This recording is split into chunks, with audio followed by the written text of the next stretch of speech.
Hello friends, आज मी बनवणार veg korma. त्यासाठी इथे मी फोडणी करून घेतलेली आहे. काळी मिरी, जिरं, राई, तेजपान आणि लवंग.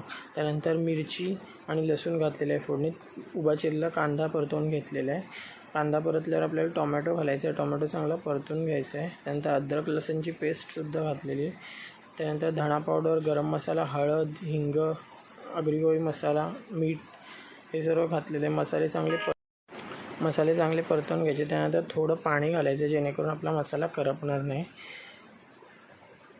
त्यानंतर इथे फ्लावर, बटाटा, मटार, गाजर आणि फरसबी या मिक्स भाजी घेतलेली आहे, ती घालून घ्यायची मिक्स करून. त्यानंतर दही घालायचे आणि थोडं पाणी घालायचं आणि मिक्स करून घ्यायचे.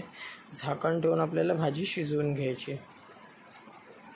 तर इथे सर्व भाज्या शिजून झाल्या की त्याच्यामध्ये नुसतं ओलं खोबऱ्याचं वाटण घालायचं आहे आणि मिक्स करून घ्यायचं आहे. थोडी उकळ काढायची, कोथिंबीर घालायची.